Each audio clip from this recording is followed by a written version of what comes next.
My name's Tanya, and I'm the creator of Clergy Stole Patterns by Serendipity Clergy Stoles. And in this video, I'm going to talk about how to measure for a deacon stole.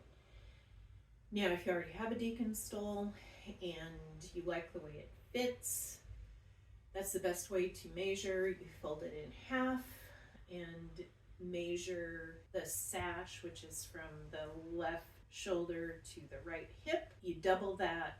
That's your sash measurement, and then you measure from the hip break down to the end of the tails. That's your tails measurement. Very simple.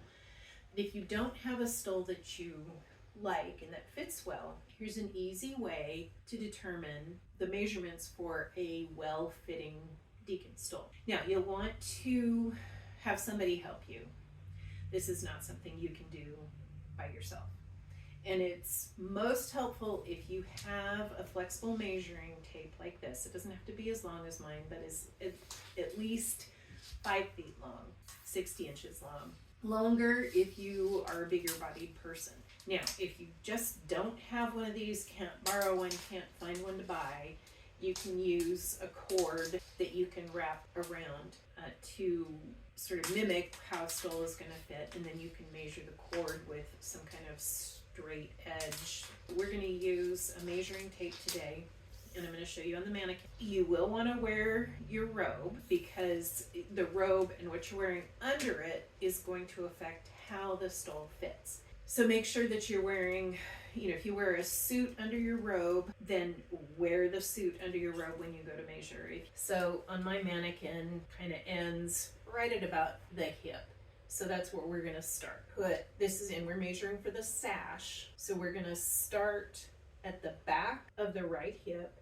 We're going to go over the left shoulder and then to the front of the right hip. And keep in mind, you don't want it to meet. You don't want it to meet because then your tails are going to hang down the side. And really you want the back tails to hang down straight from the back of your hip, and the front tails to hang straight down from the front of your hip, kind of like my tape measure's doing. And then you can purchase an adjustable chain and hook from my Etsy store, Clergy Stole Patterns, and I give you a generous length of chain that you can adjust as needed. So I got about 50 to 51 inches there for the sash. This is a small mannequin, so I never saw measurements that small typically when I was making stoles. So we've got a 50-inch sash, and you see I'm not hugging the neck, kind of splitting the difference. If you think of a 4 to 5 inch stole fitting across the shoulder like that, you'll want to get kind of an average distance from the neck. Now, keep in mind, your body shape is going to affect your sash length, so you can't just go by, you can't just measure the back from the shoulder to the hip, because then if you're more rounded in the front, you will get a stole that's too small. If you only measure the front from the shoulder to the hip and you're pretty rounded in the front, you'll get a sash that's too big. So then you go from about the same place in the front. This is for the tails, and typically if you're fairly evenly proportioned, your tails are going to be half of your sash length. That's how the standard sizing works. Now, I went by one of the standard suppliers when I first got started, and I've noticed that there's different standards of sizing since then, but that's what I always went for.